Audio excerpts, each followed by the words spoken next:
Œuvre de Maria Valtorta, tome 6, chapitre 421, intitulé « Le possédé guéri, les pharisiens et le blasphème contre l'Esprit Saint » de 22 avril 1946.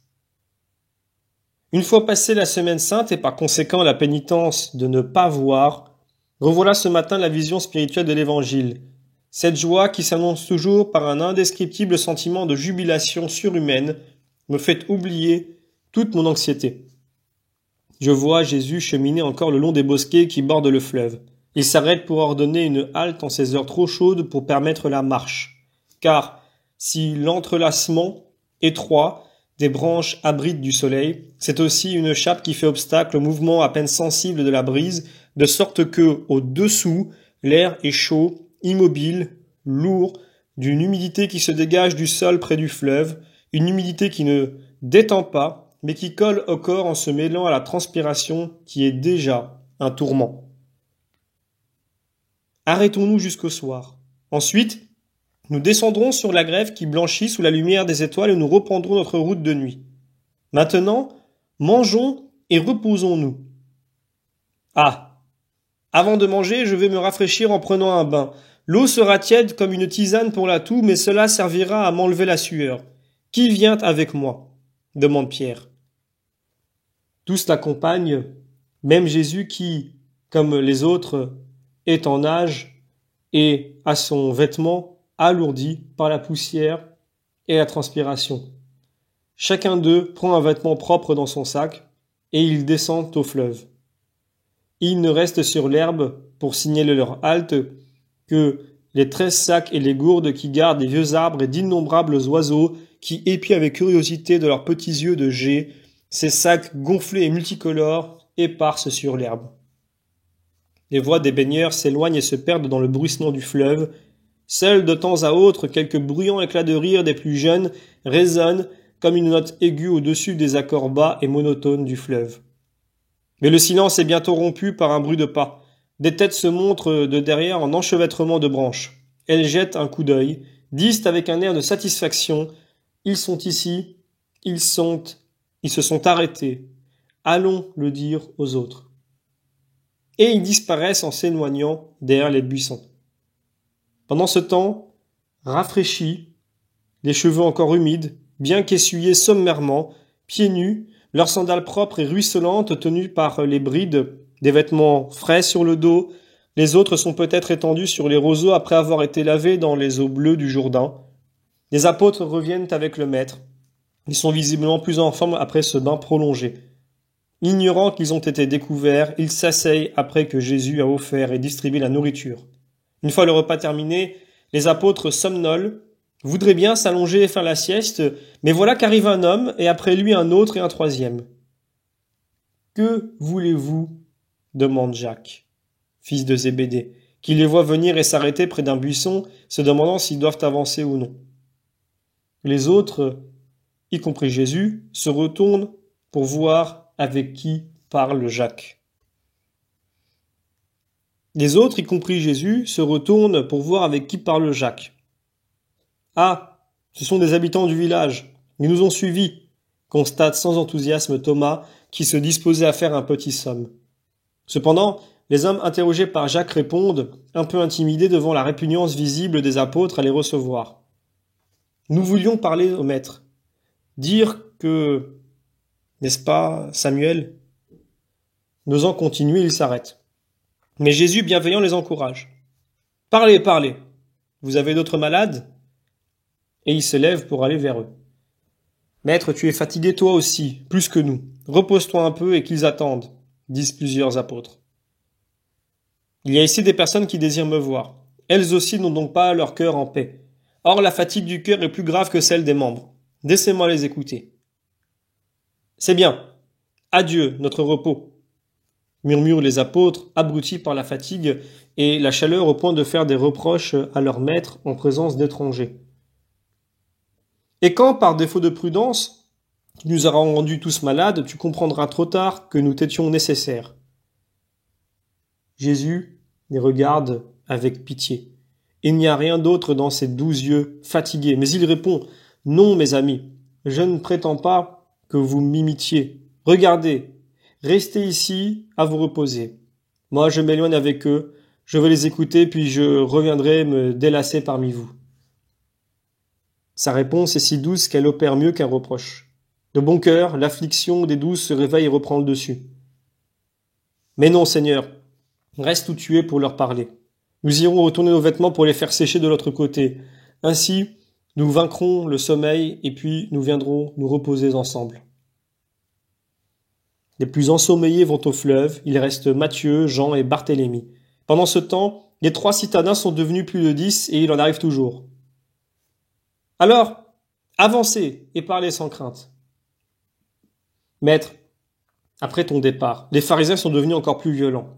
Ils ont assailli l'homme que tu as délivré, et s'il ne devient pas fou, ce sera un nouveau miracle, car ils lui ont dit que tu l'as débarrassé d'un démon qui ne détenait que sa raison, mais que tu as mis en lui un démon plus fort. Ce démon serait puissant au point d'avoir vaincu le premier. Il serait même davantage parce qu'il damne et possède son âme. Alors qu'il n'aurait pas eu à porter les conséquences dans l'autre vie de sa première possession parce que ses actions n'étaient pas... Comment ont-ils dit, Abraham? Ils ont dit un mot étrange. En somme, Dieu ne lui aurait pas demandé compte de ses actes parce qu'ils étaient faits sans liberté d'esprit. En revanche, comme il adore aujourd'hui, sous l'influence du démon que tu lui as mis dans le cœur, toi, le prince des démons, pardonne-nous de dire cela, comme il t'adore avec un esprit qui n'est plus fou, il est sacrilège et maudit, donc il sera damné. Il s'ensuit que le pauvre malheureux regrette son premier état et en arrive presque à faire des imprécations contre toi. Le voilà donc plus fou qu'auparavant. Sa mère est désespérée à la vue de son fils qui désespère de se sauver, et toute leur joie s'est changée en tourment. Nous t'avons cherché pour que tu lui apportes la paix, et c'est sûrement l'ange qui nous a conduits ici. Seigneur, nous croyons que tu es le Messie, et nous croyons que le Messie a en lui l'Esprit de Dieu, qu'il est donc vérité et sagesse. C'est pourquoi nous te demandons de nous donner la paix et l'explication. Vous faites preuve de justice et de charité. Soyez bénis. Mais où est ce malheureux? Il nous suit avec sa mère en pleurant de désespoir. Tu vois, le village entier, sauf eux les cruels pharisiens, vient ici sans se soucier de leurs intimidations. Ils nous ont en effet menacés de punition à cause de notre foi en toi. Mais Dieu nous protégera. Oui, Dieu vous protégera. Conduisez-moi au miraculé. Non, c'est nous qui allons te l'amener. Attends. Plusieurs se dirigent vers le groupe le plus nombreux qui s'avance en faisant de grands gestes, tandis que 2 plaintes aiguës dominent la rumeur de la foule. Les autres, ceux qui sont restés, sont déjà nombreux, et quand tous se réunissent avec au milieu le possédé guéri et sa mère, c'est vraiment une grande foule qui se presse sous les arbres autour de Jésus, grimpant même aux branches afin de trouver une place pour mieux entendre et voir.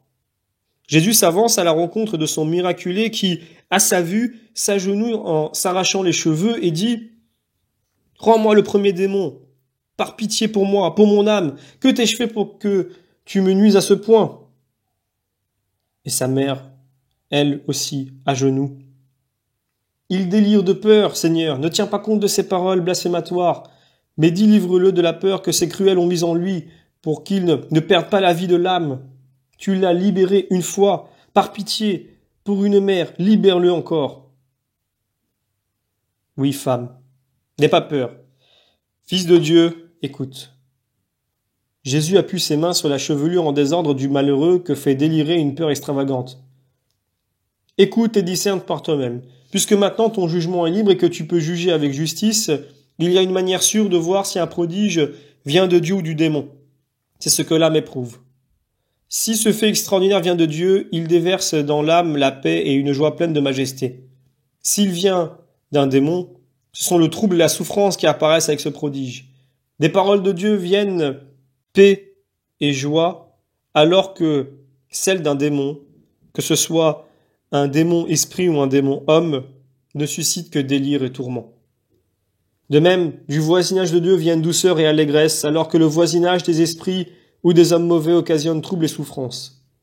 Maintenant, réfléchis, fils de Dieu. Quant au cédant au démon de la luxure, tu as commencé à accueillir en toi ton oppresseur. Jouissais-tu de la joie et de la paix? L'homme réfléchit et en rougissant, il répond « Non, Seigneur. » Et quand ton perpétuel adversaire a pris totalement possession de toi, connaissais-tu la paix et la joie? Non, Seigneur, jamais. Tant que j'ai compris, tant que j'ai eu un reste de liberté d'esprit, il m'est venu trouble et souffrance de la violence de l'adversaire. Ensuite, je ne sais pas. Je n'avais plus une intelligence capable de comprendre ce que je subissais. J'étais inférieur à une bête. Mais même dans cet état où je paraissais moins intelligent qu'un animal, comme je pouvais encore souffrir, je ne sais dire de quoi. L'enfer est terrible. Ce n'est qu'horreur. Et, on peut ainsi dire, ce que c'est. L'homme tremble au simple souvenir de ces tortures de possédé. Il pâlit, transpire. Sa mère l'enlace, lui donne un baiser sur la joue pour l'arracher à ce cauchemar. Les gens commentent à mi-voix. Et quand tu t'es réveillé avec ta main dans la mienne, qu'as-tu éprouvé? Ah, un étonnement si doux, et puis une joie, une paix plus grande encore. Il me semblait sortir d'une sombre prison remplie d'un grouillement de serpents innombrables et d'un air horriblement fétide, et en même temps, j'entrais dans un jardin fleuri, plein de soleil, de chants. J'ai connu le paradis, mais lui aussi ne peut se décrire. L'homme sourit, comme ravi par le souvenir de sa brève et récente heure de joie. Puis il soupire et achève. Mais cela a été vite fini. En es-tu sûr? Dis-moi maintenant que tu es à côté de moi et loin de ceux qui t'ont troublé. Qu'éprouves-tu? La paix encore. Ici, près de toi, je ne puis croire que je suis damné et leurs paroles me semblent être des blasphèmes. Mais moi, je les ai crues. N'ai-je donc pas péché contre toi? Ce n'est pas toi qui as péché, mais eux. Lève-toi, fils de Dieu, et crois à la paix qui est en toi. La paix vient de Dieu. Tu es avec Dieu. Ne pêche pas et ne crains pas. Il retire les mains de dessus la tête de l'homme et le fait se lever. C'est vraiment le cas, Seigneur? Demandent plusieurs. Oui. Le doute suscité par des paroles intentionnellement nuisibles a été la dernière vengeance de Satan sorti de lui, vaincu, désireux de reprendre sa proie perdue. Avec beaucoup de bon sens, un homme du peuple dit « Mais alors, les pharisiens, ils ont servi Satan !» Et beaucoup applaudissent cette juste observation. Ne jugez pas. Il y a quelqu'un qui le fait. Du moins, notre jugement est sincère, et Dieu voit que nous jugeons des fautes évidentes. Eux feignent d'être ce qu'ils ne sont pas. Leurs actions sont mensongères et leurs intentions ne sont pas bonnes. Ils ont néanmoins davantage de succès que nous, qui sommes honnêtes et sincères. Ils sont notre terreur. Ils étendent leur puissance jusque sur la liberté de croyance. On doit croire et pratiquer comme cela leur plaît, et ils nous menacent parce que nous t'aimons. Ils essaient de ramener tes miracles à des sorcelleries, à inspirer la peur de toi. Ils conspirent, oppriment, nuisent. La foule gronde. Jésus fait un geste pour imposer silence. N'accueillez pas dans votre cœur ce qui vient d'eux, ni leurs insinuations, ni leurs explications, et pas même l'idée. Ils sont méchants et pourtant ils triomphent. Ne vous rappelez-vous pas les paroles de la sagesse? Bref, le triomphe des criminels et celle des proverbes. Mon fils, ne suis pas l'exemple des pécheurs et n'écoute pas les paroles des impies, car ils sont pris dans les chaînes de leurs propres méfaits et trompés par leurs grandes sottises. N'accueillez pas en vous ce qui vient de ceux que vous-même, malgré votre imperfection, estimez injustes. Vous feriez place au levain qui les corrompt. Or, le levain des pharisiens, c'est l'hypocrisie, qu'elle n'existe jamais chez vous, ni à l'égard des formes du culte rendu à Dieu, ni dans vos relations avec vos frères. Gardez-vous du levain des pharisiens. Pensez qu'il n'est rien de secret qui ne puisse être découvert, rien de caché qui ne finisse par être connu. Vous le voyez, ils m'avaient laissé partir, puis ils ont semé la zizanie là où le Seigneur avait semé le bon grain. Ils croyaient avoir agi avec subtilité et être victorieux, et il aurait suffi que vous ne m'ayez pas trouvé, que j'ai passé le fleuve sans laisser de traces sur l'eau qui reprend son aspect, après que la proue l'a fendu, pour que triomphent leurs mauvaises actions, présentées sous un jour favorable. Mais leur jeu a vite été découvert et leur œuvre malfaisante neutralisée. Cela concerne tous les actes de l'homme. Mais il en est un au moins qui les connaît et sait y paraît. Dieu. Ce qui est dit dans l'obscurité finit par être dévoilé par la lumière. Ce que l'on ourdit dans le secret d'une chambre peut être découvert comme si on l'avait tramé sur une place publique. C'est que tout homme peut avoir un délateur, tout homme est vu par Dieu, qui peut intervenir pour démasquer les coupables. Voilà pourquoi il faut toujours agir honnêtement pour vivre dans la paix, et celui qui se conduit ainsi ne doit pas avoir peur, ni en cette vie ni en l'autre. Non, mes amis, je vous le dis, que celui qui agit en juste ne craigne rien. Qu'il n'ait pas peur de ceux qui tuent, de ceux qui peuvent tuer le corps, mais rien de plus. Voici plutôt ce que vous devez craindre. Craignez ceux qui, après vous avoir fait mourir, peuvent vous envoyer en enfer, c'est-à-dire les vices, les mauvais compagnons, les faux maîtres, tous ceux qui vous insinuent le péché ou le doute dans le cœur, ceux qui, au-delà du corps, essaient de corrompre votre âme et de vous amener à vous séparer de Dieu et à désespérer de la miséricorde divine. C'est cela que vous devez redouter. Je vous le répète, car alors vous serez morts pour l'éternité. Mais pour le reste, pour votre existence, ne craignez rien.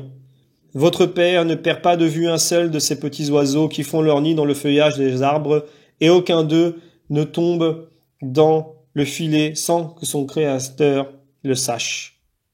Pourtant, leur valeur matérielle est bien petite. 5 passereaux valent 2 as. Quant à leur valeur spirituelle, elle est nulle. Malgré cela, Dieu s'en occupe. Comment donc ne prendrait-il pas soin de vous, de votre vie, de votre bien? Le Père connaît même le nombre des cheveux de votre tête et aucune injustice commise envers ses enfants ne passe inaperçue.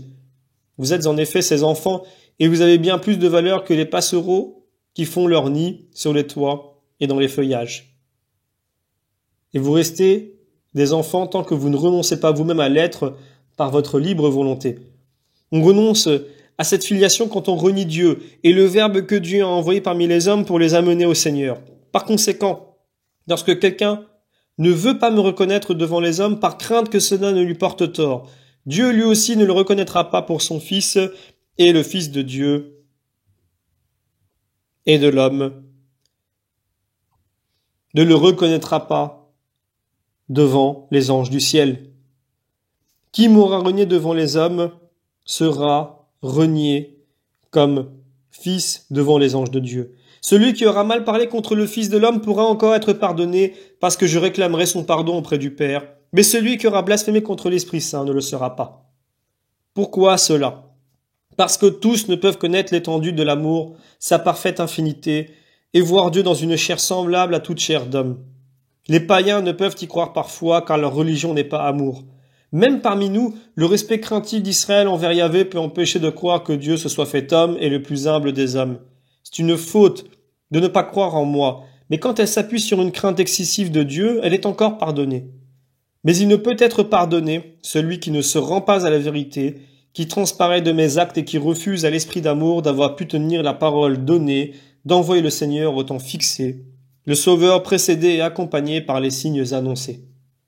Ceux qui me persécutent connaissent les prophéties sont remplies de moi, ils les connaissent et ils savent ce que je fais. La vérité est manifeste, mais ils ne l'acceptent pas parce qu'ils veulent la rejeter. Ils nient systématiquement que je sois non seulement le Fils de l'homme, mais même le Fils de Dieu prédit par les prophètes, celui qui est né d'une vierge, non par une volonté humaine, mais par celle de l'amour éternel, de l'Esprit éternel qui m'a annoncé pour que les hommes puissent me reconnaître. Pour pouvoir prétendre que la nuit de l'attente du Christ perdure, il s'obstine à garder les yeux fermés pour ne pas voir la lumière qui est dans le monde. Par conséquent, il renie l'Esprit Saint, sa vérité, sa lumière. Le jugement sera donc plus sévère pour eux que pour ceux qui l'ignorent. Le traité de Satan ne leur sera pas pardonné, car l'Esprit fait par moi des œuvres divines et non sataniques. Et porter les autres au désespoir quand l'amour leur a rendu la paix, cela ne sera pas pardonné, car ce sont toutes des offenses à l'Esprit paraclet qui est amour. Donne l'amour et demande l'amour, et qui attend mon holocauste d'amour pour se déverser en amour, sagesse et lumière dans le cœur de mes fidèles. Quand cela sera arrivé, ils vous persécuteront encore et ils vous accuseront devant les magistrats et les princes, dans les synagogues et devant les tribunaux. Mais ne vous préoccupez pas de penser à la manière de vous défendre. L'Esprit lui-même vous inspirera quoi répondre pour servir la vérité et conquérir la vie éternelle, de la même manière que le Verbe est en train de vous donner les moyens nécessaires pour rentrer dans le royaume de la vie. Allez en paix, dans ma paix, dans cette paix qui est Dieu et que Dieu exalte pour en combler ses enfants. Allez et ne craignez pas. Je ne suis pas venu pour vous tromper, mais pour vous instruire, pas pour vous perdre, mais pour vous racheter. Bienheureux ceux qui sauront croire à mes paroles. Quant à toi, homme 2 fois sauvé, Sois fort et souviens-toi de ma paix pour dire au tentateur, n'essayez pas de me séduire, il est le Christ, voilà ma foi. Va, femme, pars avec lui et restez en paix. Adieu. Rentrez chez vous et laissez le Fils de l'homme à son humble repos sur l'herbe avant qu'il reprenne sa route de persécuté à la recherche d'autres personnes à sauver jusqu'à la fin. Que ma paix reste avec vous. Il les bénit et retourne à l'endroit où ils ont déjeuné en compagnie des apôtres. Une fois les gens partis, ils s'étendent, la tête sur les sacs, dans la lourde chaleur de l'après-midi et le silence épais de ces heures torrides. Le sommeil ne tarde pas à les prendre. Fin du chapitre.